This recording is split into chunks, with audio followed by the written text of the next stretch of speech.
ಮುಂದಿನ ರಾಶಿ ಬಂದು ಕನ್ಯಾ ರಾಶಿ.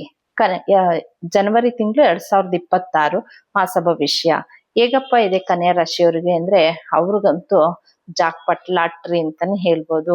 ಸತತವಾಗಿ ಕನ್ಯಾ ರಾಶಿಯವರಿಗೆ ಒಂದೆರಡು ವರ್ಷಗಳಿಂದ ತುಂಬಾ ಚೆನ್ನಾಗಿದೆ ಅಂತಾನೆ ಹೇಳ್ಬೋದು. ಮತ್ತೆ ಇವಾಗ ಗುರು ಬಂದು 10ನೇ ಮನೆಯಲ್ಲೇ ಇದೆ ಕನ್ಯಾ ರಾಶಿಯವರಿಗೆ. ಅದರಲ್ಲೂ ರಾಶಿ ಅಧಿಪತಿ, 2ನೇ ಮನೆ ಅಧಿಪತಿ, 3ನೇ ಮನೆ ಅಧಿಪತಿ ಎಲ್ಲಾ ಗ್ರಹಗಳು ಬಂದು 4ನೇ ಮನೆಯಲ್ಲಿ ಇರೋದ್ರಿಂದ ನೀವೇನಾದ್ರೂ ಒಂದು ಪ್ರಾಪರ್ಟಿ ಹುಡುಕ್ತಾ ಇರ್ತೀರಾ, ಒಂದ್ ಮನೆ ಅಥವಾ ಒಂದ್ ಮನೆ ಚೇಂಜ್ ಮಾಡ್ಬೇಕು ಅನ್ಕೊಂಡಿರ್ತೀರಾ, ಯಾವ್ದಾದ್ರು ಒಂದು ಹೊಸ ಮನೆಗೆ ಹೋಗ್ಬೇಕು ಅನ್ಕೊಂಡಿರ್ತೀರಾ, ಒಂದ್ ಒಳ್ಳೆ ಮನೆ ಸಿಗೋಂತ ಚಾನ್ಸಸ್ ಜಾಸ್ತಿ ಇರುತ್ತೆ ನಿಮ್ಗೆ. ಇಲ್ಲ ಯಾವ್ದೋ ಒಂದ್ ಜಾಗ ನೋಡ್ಕೊಂಡಿರ್ತೀರಾ, ಅದಿನ್ನೂ ರಿಜಿಸ್ಟರ್ ಆಗಿಲ್ಲ, ಏನಾದ್ರೂ ಸಮಸ್ಯೆ ಅಂತಂದ್ರು ಈ ಟೈಮಲ್ಲಿ ನಿಮ್ಗೆ ಆಗುತ್ತೆ. ಪ್ರತಿ ಒಂದ್ ಕೆಲ್ಸದಲ್ಲೂ ಜಯ ಅಂತಾನೆ ಹೇಳ್ಬೋದು ಕನ್ಯಾ ರಾಶಿಯವರಿಗೆ. ನೀವು ಯಾವ್ದೋ ಒಂದ್ ಕುಟುಂಬದವ್ರ ಜೊತೆ ಚೆನ್ನಾಗಿರೋ ಅಂತದ್ದು ಒಳ್ಳೆ ಒಂದ್ ಬಾಂಧವ್ಯ ಇರುತ್ತೆ. ಯಾವ್ದಾದ್ರು ಒಂದು ಹಳೆ ಮನಸ್ತಾಪ ಇದ್ರೆ ಅದನ್ನ ಮುರಿದು ಕೂಡ ನೀವು ಒಂದಾಗ್ತಾ ಬರ್ತೀರಾ. ಈ ಕನ್ಯಾ ರಾಶಿಯವರು ಏನೆಲ್ಲ ಅನ್ಕೊಂಡಿರ್ತೀರೋ ಈ ಸಮಯದಲ್ಲಿ ನಿಮ್ಗೆ ತುಂಬಾ ಚೆನ್ನಾಗಿದೆ. ಅದರಲ್ಲೂ ಜನವರಿ ತಿಂಗಳು ಇನ್ನೂ ತುಂಬಾ ಚೆನ್ನಾಗಿದೆ ಅಂತಾನೆ ಹೇಳ್ಬೋದು. ನಿಮ್ಗೆ ಪ್ರತಿ ಒಂದನು ಎಲ್ಲ ನೀವು ಅನ್ಕೊಂಡಿದ್ ಕೆಲ್ಸಗಳೆಲ್ಲ ಕೈಗೂಡ್ತಾ ಇರುತ್ತೆ.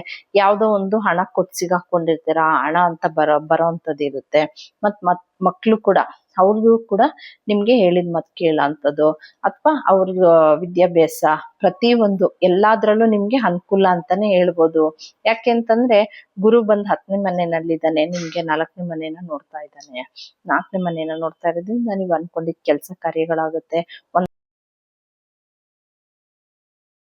ಪ್ರತಿ ಒಂದಕ್ಕೂ ನಿಮ್ಗೆ ಈ ಟೈಮಲ್ಲಿ ಶುಭ ಫಲ ಅಂತಾನೆ ಹೇಳ್ಬೋದು. ನೀವೇನಪ್ಪ ಪರಿಹಾರ ಮಾಡ್ಕೊಬೇಕು ಅಂತಂದ್ರೆ 12ನೇ ಮನೆಯಲ್ಲಿ ಕೇತು ಇದ್ದಾನೆ.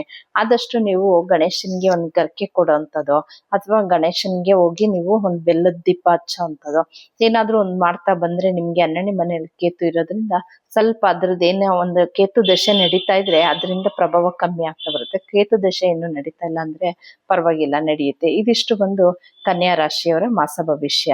ಇನ್ನು ಯಾರೆಲ್ಲ ನನ್ನ ಚಾನಲ್ಗೆ ಸಬ್ಸ್ಕ್ರೈಬ್ ಆಗಿಲ್ವೋ ಸಬ್ಸ್ಕ್ರೈಬ್ ಮಾಡ್ಕೊಳ್ಳಿ ಅಂತ ಹೇಳ್ತೀನಿ. ಮತ್ತೆ ಯಾವುದೇ ರೀತಿಯಾದ ಪರಿಹಾರವಾಗಿ ನಿಮ್ಗೆ ಕ್ರಿಸ್ಟಲ್ ಬ್ರಾಸ್ಲೆಟ್ಗಳು ಸಿಗುತ್ತೆ. ಆರೋಗ್ಯ ಸಮಸ್ಯೆ ಇರ್ಬೋದು, ಥೈರಾಯ್ಡ್ ಇರ್ಬೋದು, ಮತ್ತೆ ವೃತ್ತಿಯಲ್ಲಿ ನಿಮ್ಗೆ ಅಭಿವೃದ್ಧಿ ಒಂದ್ ಪ್ರಮೋಷನ್ ಸಿಗ್ತಾ ಇಲ್ಲ ಅಂತಂದ್ರೆ ಪ್ರಮೋಷನ್ ಸಿಗೋಕ್ಕೂ ಕೂಡ ಮತ್ತೆ ರಾಜ್ ಸ್ಟೋನ್ಗಳು ಇದೆ.